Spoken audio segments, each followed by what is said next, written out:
Hello, this is the RPG Crawler, and welcome to another Indie Game Friday, where each week I take a look at an independent computer role-playing game. This week I'm taking a look at a casual roguelike from a few years past. And just like that, half my viewership's gone. Developed and published by Spellbind Studios, Rogue Wizards was released on Steam back in 2016 and is also available on mobile, because clearly it resembles a mobile port, although from my understanding it was actually released on the computer and then ported to mobile from there. And there goes half of the rest of the viewers. So for all 10 of you that are left, Rogue Wizards is a turn-based roguelike centered around a central town hub. In terms of plot, it takes place on a world where there's two sorts of people, the magic-using LM and the ordinary Banlet. Now, when magic is weakening amongst the LM, more Banlet are discovered to have magical powers, and a sort of conflict has been set up between those who wish to allow the Banlet to learn magic and those who control the guild and would rather they not join it. You play a Banlet who is discovered to have magic, and you are swept away by a magical scroll in order to build your talents and help build up a safe haven that has been set up to try to gather more magic-using outcasts. When you create a character, you select a gender, and then a name, and then a game type. There are two game types in the game. A story game that proceeds through the campaign story and has a town building element where you can upgrade various shops and build your gear up, and also allows you some leeway in picking up sorts of levels that you go against. The other game mode, Gauntlet, is simply an endless dungeon mode where you go as far as you can before you fall. Once you enter the game, you are dropped into the dungeon section of the game directly. Each of the dungeons is a procedurally generated level represented with isometric tiles. They have a drop-in, drop-out type of display where only those tiles which are in your line of sight are shown, and those that aren't drop off the screen. In terms of screen layout, there's a menu icon in the upper left. On the upper right is the mini-map, an icon to skip your turn, a health potion that represents how much health you have left, and then your inventory icon. In the lower portion of the screen is your hotkey bar that shows you what weapons and spells you have ready to equip. This can hide itself or be revealed by sliding it off the bottom of the screen.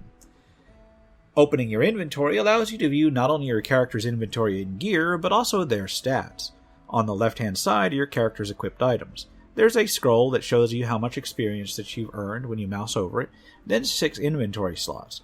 Characters can equip a helm, armor, shield, amulet, boots, and 1 ring.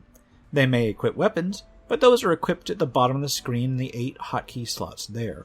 To the side of the character is the spell book that shows which spells the character knows, and in Endless mode there's also a spell tree that allows you to learn new spells. In Story mode you learn them through the Wizard Tower in town.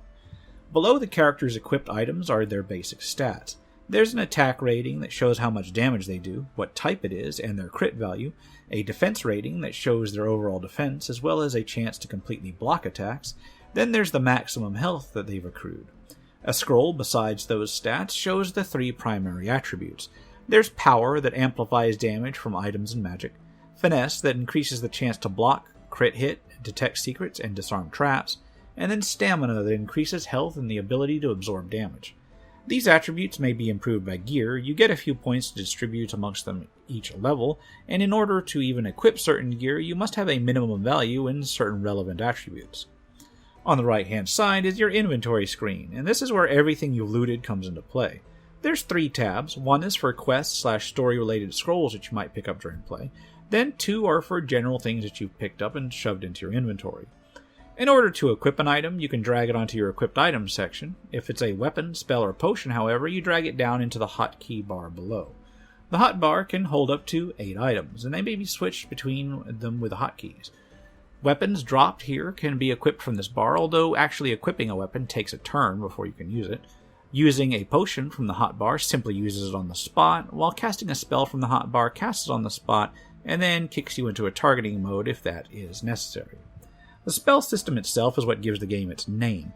As you advance through the game, you can unlock various spells in several different schools. Each school has a few related spells that you can learn in order, although higher level spells require both a minimum level of your character and a minimum investment in prior spells to learn. Spells are learned by investing spell points in them, either in the town's Wizard Tower or in the spell tree menu if you're playing Gauntlet mode. Investing in a spell basically increases its damage and other variable aspects. In order to cast a spell, you require certain materials like Crimson Ash or Luminous Spirit. You can have up to 100 of each relevant material, and they are color-coded to match the school of magic that they're used for. Think of these as basically ammo for your various spells. They drop during combat, although you'll only get material for spells that you actually know, and you can top them up in town as well. Spells cast from wands, a special type of weapon, do not consume these materials, but wands have their own built-in charge limit. There are several types of weapon that you can pick up, and each of them has its own qualities and attack routines. Bows are ranged weapons, for instance. Swords are single target, while axes attack an arc of adjacent enemies in front of you with each swing. Lances execute an attack to a nearby enemy in front of you whenever you move, and so on. Each weapon has a damage value and a type, a stat requirement, and possible additional powers. In fact, all items can have additional abilities, such as the chance to find special items, a chance to manifest an explosion or shield or other spell effect, and so on. Items have a rarity and a rank as well. Rarity is fixed when you get the item, and it works much as it does in other games, with rare items generally having better stats and better abilities. Rank, however, can be improved through play. As you explore, loot, and kill monsters, this rank may increase. Whenever an item of any sort gains a rank, it gains additional abilities and increased effectiveness. Items may also have sockets into which various talismans may be fitted to add additional abilities and stats. This allows for a relatively high degree of gear customization for what it's worth. In terms of actual gameplay, in the dungeon at least, it's rather simple. You take a turn and then all the enemies do. This is typical roguelike stuff. You can move in any of the 8 directions and may attack enemies with melee by moving into them. Ranged attacks and spells require some targeting with a mouse, although some spells don't actually allow you to target. As you move about, tiles that come into your view pop in on the screen, and those that leave pop out. It's an effect that can be annoying, admittedly, and it may not be the best executed effect out there. Your task is basically to traverse procedurally generated levels, either looking for a boss or a portal out, usually the former. During exploration, you can uncover stairs that lead to the next level, treasure chests that require you to have a key to unlock them, traps that damage you or teleport you when stepped on, or other particular effects, shrines that grant temporary benefits and boosts, barrels and other breakables that may drop the keys for the chests as well as other items, and various enemies. Enemies have a name when you mouse over them, a life bar, and may tell you their strengths and weaknesses. These amount to general categories of magic and damage, so either spells from that school or attacks that do that damage type should be kept in mind. They may have additional immunities, and usually they have some sort of special attack routine. This all may encourage you to keep a few different weapons that do various types of damage at various range on hand. For instance, getting caught by an enemy that constantly knocks you back is no fun if you've got no ranged weapon to deal damage back to them. In the dungeon, you may also encounter merchants, which you can use to sell your excess gear to and possibly replenish your potions and material, as well as find a selection of random gear to purchase, although their stock is random in the extreme. At any time, you can actually teleport to waypoints and other points of interest that you've uncovered on a level. Simply enter the map by hitting tab, or expand the minimap, hit teleport to, and select a destination.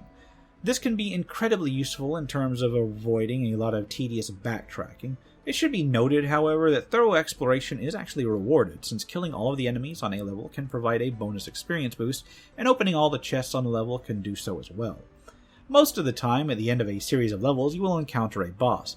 These range from simply larger versions of enemies with a few added unique abilities to unique scripted events, depending on where you're at in the story.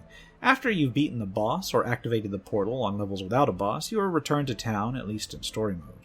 In town, in story mode at least, you will get things gradually unlocked as you progress the story, and it offers a few quests as well as places to improve yourself and your gear. Elements of the town that you can unlock include the tavern, where you get quests, the vault, where you can keep access useful gear, the wizard tower, where you can improve your various spells, there's a blacksmith, where you can buy weaponry and sell items, the armory, where you can buy armor and then sell items, and the shop, where you can buy and sell pretty much everything else. The armory and blacksmith may be improved with money and items that you find in the dungeon.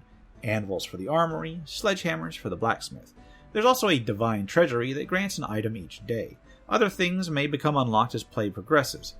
At the bottom of the town is also an indication of your progress towards opening up each rift of magic. When they are full, you may face a boss of that particular rift in order to progress the game. After you've done managing your character in town, you enter the travel portal, which may offer you a choice of dungeons. Each one has a danger rating in the form of swords and houses a particular boss quest. Little more information is given on that screen, although at least it gives you the option of selecting the difficulty for your next level. Once you've selected a quest, you are sent on a randomly generated dungeon map and play proceeds as I described before.